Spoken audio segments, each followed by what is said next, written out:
TET വിഷയത്തിൽ ഓരോ ദിവസവും ഓരോ ഉത്തരവിറക്കി വിദ്യാഭ്യാസ വകുപ്പും കേരള സർക്കാരും അധ്യാപകരെ പറ്റിക്കുകയാണെന്ന് NTU കാസർഗോഡ് ജില്ലാ സമ്മേളനം കുറ്റപ്പെടുത്തി. സംസ്ഥാന സെക്രട്ടറി ഹരി ആർ വിശ്വനാഥ് സമ്മേളനം ഉദ്ഘാടനം ചെയ്തു.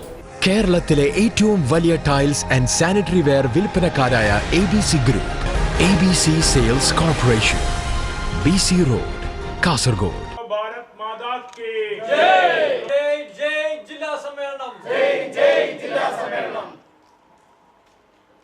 NTU കാസർഗോഡ് ജില്ലാ സമ്മേളനം നടന്നു. ടെറ്റ് വിഷയത്തിൽ ഓരോ ദിവസവും ഓരോ ഉത്തരവിറക്കി വിദ്യാഭ്യാസ വകുപ്പും കേരള സർക്കാരും അധ്യാപകരെ പറ്റിക്കുകയാണെന്ന് NTU ജില്ലാ സമ്മേളനം കുറ്റപ്പെടുത്തി.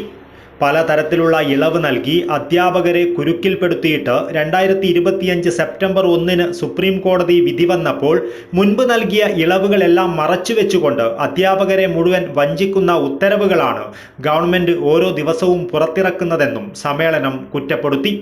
സുപ്രീം കോടതിയിൽ പുനഃപരിശോധന ഹർജി നൽകുമെന്ന വാഗ്ദാനവും കേരളം പാലിച്ചില്ലെന്നും വിഷയത്തിൽ കേരള സർക്കാർ കൃത്യമായ നിലപാട് പ്രഖ്യാപിക്കണമെന്നും സമ്മേളനം ആവശ്യപ്പെട്ടു. അതോടൊപ്പം LP ക്ലാസുകളിൽ ഹിന്ദി ഭാഷാ പഠനം ആരംഭിക്കണമെന്നും സമ്മേളനം പ്രമേയത്തിലൂടെ ആവശ്യപ്പെട്ടു. സംസ്ഥാന സെക്രട്ടറി ഹരി ആർ വിശ്വനാഥ് സമ്മേളനം ഉദ്ഘാടനം ചെയ്തു. മറ്റുള്ള അധ്യാപക സംഘടനകളൊക്കെ കേവലം അവരുടെ വേതന വ്യവസ്ഥകളെക്കുറിച്ചും DA വർധനവിനെക്കുറിച്ചും ഒക്കെ മാത്രം സംസാരിക്കുമ്പോൾ അതിൽ നിന്നെല്ലാം വ്യത്യസ്തമായി സമൂഹ ബോധവൽക്കരണം എന്ന മഹത്തായ ലക്ഷ്യം വെച്ച് പ്രവർത്തിക്കുന്ന അധ്യാപക സംഘടനയാണ്. അതുകൊണ്ടാണ് നമ്മുടെ എല്ലാ മുദ്രാവാക്യങ്ങളിലും നമ്മൾ എഴുതുന്നൊരു വാചകം ശ്രദ്ധിച്ചുണ്ടാവും: അധ്യാപനം രാഷ്ട്രസേവനം, വിദ്യാഭ്യാസം രാഷ്ട്ര പുരോഗതിക്ക് എന്നുള്ള കാര്യം. നാം പഠിക്കുന്ന കാലഘട്ടത്തിൽ, ഇവിടെ ഇരിക്കുന്ന ബഹുഭൂരിപക്ഷം ആൾക്കാരും പഠിക്കുന്ന കാലത്തിൽ വെറും 6.25 രൂപ ഫീസ് കൊടുത്താണ് സ്കൂൾ വിദ്യാഭ്യാസം നേടിയത്. പ്രീ ഡിഗ്രി വിദ്യാഭ്യാസം, +2 വിദ്യാഭ്യാസം 400-500 രൂപ കൊടുത്ത് മാത്രമാണ് പഠിച്ചത്. ഡിഗ്രി വിദ്യാഭ്യാസവും അതുതന്നെ, PG പോസ്റ്റ് ഗ്രാജുവേഷനും എടുത്ത് അത് തന്നെ.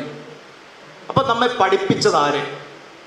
നമ്മെ പഠിപ്പിച്ചത് നമ്മുടെ മാതാപിതാക്കളാണ് എന്ന് നമ്മൾ പ്രത്യക്ഷത്തിൽ തോന്നുമെങ്കിലും നമുക്ക് വിദ്യാഭ്യാസം തന്നത് നമ്മുടെ രാഷ്ട്രമാണ്. നമ്മുടെ രാഷ്ട്രം ശമ്പളം കൊടുക്കുന്ന അധ്യാപകരാണ് നമ്മളെ പഠിപ്പിച്ചത്. അപ്പോൾ നമ്മെ പഠിപ്പിച്ചത് നമ്മുടെ രാഷ്ട്രമാണ്. PSC ടെസ്റ്റ് ചെയ്ത് ജോലി നേടിയവരാകാം ബഹുഭൂരിപക്ഷവും. PSCക്ക് വേണ്ടി അപേക്ഷയ്ക്ക് എത്ര രൂപ അടയ്ക്കുന്നുണ്ട് എന്ന് നമുക്ക് ഓരോരുത്തർക്കും അറിയാം. അപ്പോൾ നമുക്ക് ജോലി വാങ്ങി തന്നതും നമ്മുടെ രാഷ്ട്രമാണ്. നമ്മളെ നിലനിർത്തിക്കൊണ്ടുപോകുന്നതും നമുക്ക് ശമ്പളം തരുന്നതും നമ്മുടെ രാഷ്ട്രമാണ്. അപ്പം നമ്മുടെ ആത്യന്തിക ലക്ഷ്യം രാഷ്ട്ര സേവനം തന്നെയാണ് എന്നുള്ളതിൽ ഒരു സംശയവുമില്ല. അതാണ് ദേശീയ അധ്യാപക പരിഷത്ത് അധ്യാപകരുടെ മുമ്പിൽ വെക്കുന്ന ആദ്യ കാര്യം. ജില്ലാ പ്രസിഡന്റ് T കൃഷ്ണൻ അധ്യക്ഷത വഹിച്ചു. സംസ്ഥാന vice president K Prabhakaran Nair, Madhur grama panchayat ward member Pushpa Gopalan, P Upendran, A Sujitha, N Kunhambu, M Ranjith, P Chandrika, P Aravindaksha Bhandari, I Mahabala Bhat എന്നിവർ സംസാരിച്ചു. പുതിയ ജില്ലാ പ്രസിഡന്റായി T കൃഷ്ണൻ, ജനറൽ സെക്രട്ടറിയായി K അജിത് കുമാർ എന്നിവരെ സമ്മേളനം തിരഞ്ഞെടുത്തു. News bureau, Kasaragod.